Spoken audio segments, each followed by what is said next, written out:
Halo, apa kabar kalian? Kali ini Dul akan menceritakan sebuah film bergenre mata-mata, laga, cerita seru, dan plot twist di akhir cerita. Berkisah tentang seorang balerina yang terpaksa untuk banting setir menjadi agen ganda karena ulah pamannya. Selama menjadi mata-mata, hidupnya terus menderita yang membuatnya berencana untuk membalas dendam kepada pamannya tersebut. Seperti apa cerita selengkapnya? Simak kisahnya berikut ini. Nate adalah seorang agen CIA yang bertugas untuk menangani Marble. Marble sendiri adalah nama samaran seorang agen CIA yang telah sangat lama memata-matai Rusia. Saat mereka bertemu di sebuah taman, polisi yang sedang berpatroli mencurigai aktivitas mereka, memaksa Nate untuk menyelamatkan diri ke kedutaan besar Amerika dan mengalihkan perhatian polisi itu untuk mengejarnya, agar mereka tidak terpancing untuk menangkap Marble, karena ia sangat berharga bagi CIA. Meski berhasil menyelamatkan Marble, Nate malah membuat situasi semakin buruk, karena sekarang pihak Rusia akan mencari tahu lebih jauh tentang Marble. Di tempat lain, seorang gadis cantik bernama Dominika. Pekerjaannya merupakan seorang penari balet profesional, dan dia sangat menyayangi ibunya. Dominika hanya tinggal berdua dengannya. Jadi sebelum dia pergi bekerja, Dominika harus menitipkan ibunya kepada pengasuhnya. Sebelum pertunjukan dimulai, Dominika bertemu dengan pamannya yang bernama Vanya. Ia memperkenalkan Dominika kepada seorang konglomerat bernama Dmitri. Saat pertunjukan dimulai, Dominika menari dengan sangat baik di hadapan para penonton. Semua tampak normal, hingga pada satu momen, ia mengalami hal yang mengerikan. Tanpa sengaja, rekan duet Dominika, sebut saja Panjul, menginjak kaki kirinya hingga patah. Vanya merupakan seorang wakil direktur SVR, atau agensi mata-mata sejenis CIA. Ia bertemu dengan direktur SVR bernama Zakharov, dan seorang jenderal bernama Kortnoy. Mereka membahas tentang mata-mata CIA, yaitu Nate, yang identitasnya sudah ketahuan.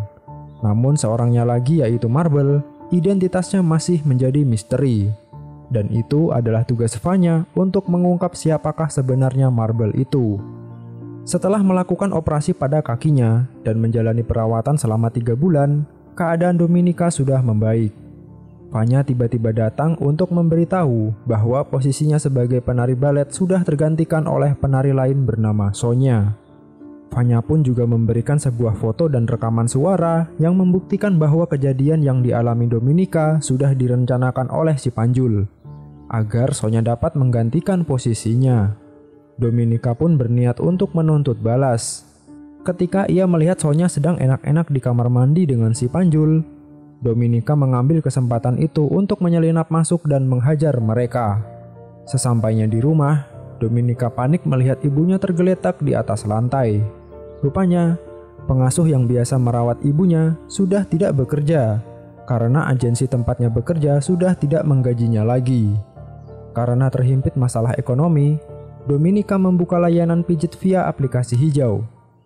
Bukan. Dia mendatangi Vanya untuk meminta bantuan agar terlepas dari masalahnya saat ini. Namun, Vanya tidak mau membantu Dominika secara gratis. Karena tidak punya pilihan lain, Dominika terpaksa menerima tawaran pekerjaan dari Vanya. Vanya meminta Dominika untuk mendekati dan mencari informasi lebih dalam tentang Dmitri, yang dianggap sebagai musuh negara. Setelah melakukan pendekatan yang persuasif dengan Dmitri, akhirnya Dominika berhasil merayunya untuk berpindah ke sebuah kamar. Dmitri kemudian meminta Dominika untuk menanggalkan pakaiannya.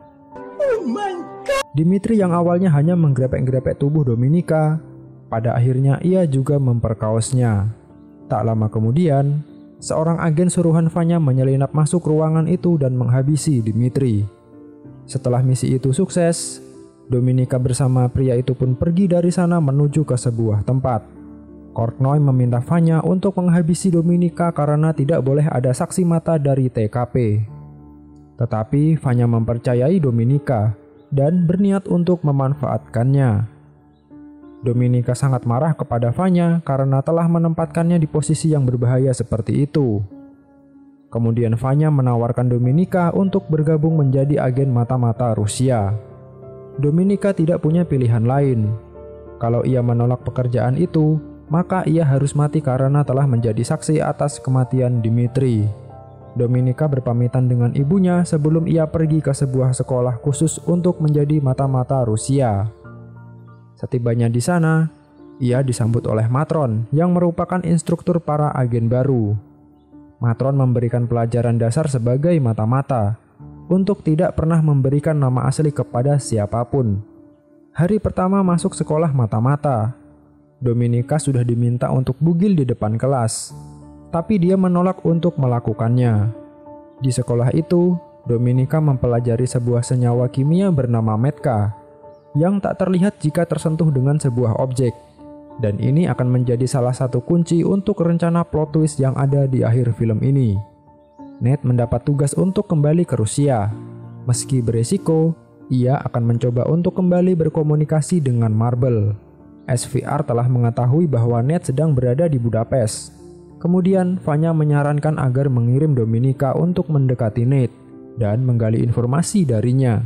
Dominika disidang oleh matron karena dianggap bersalah setelah menghajar Bejo. Namun ia berdalih kalau ia hanya membela diri ketika Bejo ingin memperkaosnya sebelumnya.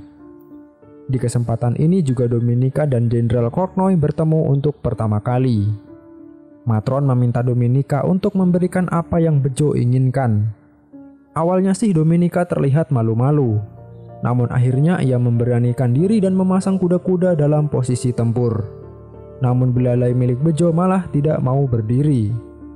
Bejo kemudian pergi dengan rasa malu, dan akhirnya Dominika mengetahui apa yang diinginkan oleh Bejo sebenarnya bukanlah seks, melainkan kekuasaan.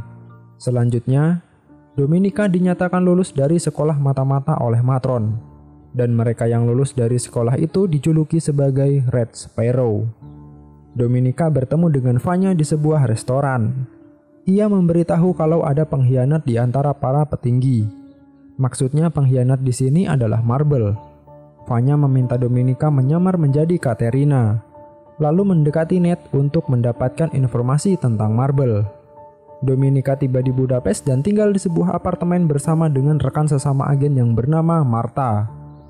Esok harinya, ia bertemu dengan Volontov, yang merupakan kepala agen SVR cabang Budapest. Volontov memberikan semua informasi mengenai Ned, seperti kebiasaannya berenang setiap sore hari. Esok paginya, Dominika pergi ke kolam renang dan mendaftarkan dirinya sebagai Dominika, bukan Katerina. Ia bertemu dengan Ned dan berbincang untuk pertama kali. Namun Ned sadar kalau ia sedang dibuntuti oleh Dominika. Hari berikutnya saat Dominika ingin berenang, ia tidak menemukan Ned seperti biasa, dan kartu identitasnya tiba-tiba saja menghilang. Ternyata identitas Dominika sebagai keponakan Vanya telah diketahui oleh CIA. Tetapi mereka belum mengetahui kalau Dominika juga merupakan seorang agen SVR. Ned menganggap kalau Dominika ini sangat berharga dan mencoba untuk menggali informasi lebih dalam. Dalam sebuah acara di kedutaan Amerika, Dominika melihat Marta sedang berbincang dengan kepala senator Amerika. Tidak lama Ned muncul, mereka pun saling berbincang. Rupanya mereka telah saling mengetahui rahasia identitas masing-masing. Sepulang dari kedutaan, Dominika menggeledah kamar milik Marta untuk mencari sesuatu yang berharga. Hingga akhirnya ia menemukan foto kedekatan Marta dengan kepala senator Amerika yang memiliki nama asli Boucher, dengan nama samarannya adalah Swan. Ia juga menemukan catatan pembayaran uang sebesar $250.000 dan tiket penerbangan ke kota London. Sebelum akhirnya Marta pulang dan memberitahu kalau Volontov tidak menyukai Dominika. Dominika menyusul Volontov ke sebuah bar dan memprovokasinya hingga ia melakukan tindak kekerasan. Dengan hal itu, ia berhasil memaksa Volontov untuk membuat laporan palsu agar ia bisa mengulur lebih banyak waktu dengan Ned. Ned menerima pesan rahasia untuk pergi ke Vienna. Di saat yang sama, Dominika mampir ke apartemennya, dan mereka berdua saling terbuka untuk mengungkapkan identitas mereka masing-masing. Esok harinya, Dominika kembali ke apartemen milik Ned dan mengambil gelas whisky miliknya. Itu juga merupakan bagian dari rencananya. Sepulang dari sana, Vanya singgah ke apartemen Dominika sebelum ia pergi ke Vienna dan mempertanyakan alasan kenapa Dominika tidak memberikan laporan. Ia pun mengalihkannya dengan memberikan informasi mengenai Swan kepada Vanya dan memintanya untuk mentransfer uang sebesar $250.000 sebagai biaya pertukaran informasi berupa data satelit yang diminta oleh Swan. Dominika mengintip isi paspor milik Vanya sebelum ia pergi meninggalkan apartemen. Martha merasa marah karena Dominika telah mencuri informasi yang sudah dibangunnya selama setahun ini kepada Vanya. Namun agar Martha mau membantu, Dominika mengungkapkan rahasianya sebagai saksi kunci atas kasus pembunuhan Dimitri, yang mana hal itu dapat membahayakan nyawanya. Mau tidak mau, Martha akhirnya bersedia mengikuti permainan Dominika. Selanjutnya, Dominika berangkat menuju Vienna dan membuka rekening bank di sana. Satu lagi bagian dari rencana Dominika. Setibanya di apartemen, ia mendapati tubuh Martha yang sudah tak bernyawa dengan kondisi mengenaskan. Rupanya, Martha dihabisi oleh Matorin karena ia rela membocorkan rahasia kepada Volontov demi menyingkirkan Dominika. Dominika diinterogasi oleh pihak kepolisian mengenai kasus kematian Martha. Namun ia hanya bisa menjawab kalau tidak mengetahui apapun. Sepulang dari kantor polisi, ia bertemu dengan Nate. Kemudian mereka pun singgah ke apartemennya. Dominika mengungkapkan alasan dirinya menjadi seorang mata-mata. Semua hanya demi pembiayaan untuk pengobatan ibunya. Nate lalu bersimpati padanya dan menawarkan untuk bekerja sama. Tawaran menjadi mata-mata Amerika itu pun akhirnya diterima oleh Dominika, sembari memberikan jatah vaksin untuknya. Cerut! Para agen CIA memakai alat pendeteksi kebohongan untuk menguji kesungguhan Dominika sebelum ia dipastikan bergabung menjadi mata-mata Amerika. Dominika mendapat misi pergi ke London untuk bertemu dengan Boucher sesuai dengan jadwal, dan sekaligus untuk menggantikan posisi Martha. Tapi hal yang di luar perkiraannya adalah ketika Volontov datang dengan maksud untuk membantunya. Namun ia berhasil meyakinkannya untuk menunggu di kamar. Boucher pun akhirnya datang. Dominika mengajaknya untuk pergi ke kamar yang mana para agen CIA sudah menyiapkan jebakan untuknya. Dominika mengambil disk berisi data satelit yang dibawa oleh Boucher untuk ditukar dengan yang palsu agar tidak jatuh ke tangan SVR. Setelah selesai, Dominika berpura-pura seolah semua berjalan dengan normal. Lalu ia menyarankan Boucher untuk pergi dari kamar itu sejam lagi setelah mereka, agar tidak ada yang curiga. Boucher menyadari ada yang tidak beres sehingga membuang tas berisi uang yang dibawanya. Volontov menerima telepon yang mengabarkan kalau Boucher telah tewas tertabrak truk. Menyadari ada hal yang tidak beres, mereka diperintahkan untuk kembali ke Moskow. Ternyata Boucher tewas karena ia panik saat akan digerebek oleh para agen CIA. Nate yang berusaha untuk menolong Dominika dicegah olehnya demi menghindari sesuatu yang lebih buruk terjadi. Dominika diinterogasi oleh para petinggi SVR. Namun ia menyangkal semua tuduhan dengan menjawab tidak mengetahui apapun. Tidak cukup hanya diinterogasi, ia disiksa oleh mereka agar mau membuka mulut dan memberikan jawaban yang diinginkan oleh mereka. Hingga pada akhirnya mereka memperlihatkan video saat mengeksekusi Volontov. Namun Dominika tetap tidak bergeming. Ketika Vanya datang menginterogasinya, Dominika berhasil membujuk dan memintanya untuk kembali ke misi demi melanjutkan rencananya yang sebenarnya. Akhirnya Vanya menyetujui hal tersebut. Sehari kemudian, Dominika dibebaskan. Lalu ia pergi ke kediaman Vanya untuk mendapatkan kembali izin bekerja sebagai mata-mata. Kemudian Dominika pergi menemui Nate dan memintanya untuk mengurus kepindahannya ke Amerika. Serta ia meminta uang sebesar $250.000 atas bantuannya untuk mereka. Dominika dan Nate pun kembali tidur bersama. Tapi ketika ia terbangun, Dominika mendapati Nate dalam kondisi tercekik oleh Matorin. Lalu, ia berpura-pura untuk membantu Matorin dengan mengikat kaki dan tangan Nate agar ia tidak dapat bergerak. Matorin berniat menguliti tubuh Nate hingga ia mengatakan siapa mata-mata yang ada di tubuh petinggi Rusia tersebut. Meski Dominika tidak tega melihat ayang bebnya disiksa, namun ia tetap harus berakting di depan Matorin agar ia percaya kalau Dominika masih berada di pihaknya. Hingga ia mendapat kesempatan untuk menyerangnya dan membebaskan Nate. Mereka saling tikam hingga akhirnya Matorin terkapar setelah menerima tusukan yang Dominika arahkan di perut dan lehernya. Esok harinya, Dominika terbangun di atas ranjang rumah sakit. Tapi ada satu hal yang mengejutkannya, yaitu ketika tiba-tiba Jenderal Korknoy muncul di hadapannya. Awalnya Dominika berpikir kalau Korknoy akan menghukumnya setelah ia membelot menjadi agen Amerika. Tapi ternyata dia malah mengungkapkan kalau dirinya adalah mata-mata Amerika yang dicari oleh Vanya selama ini.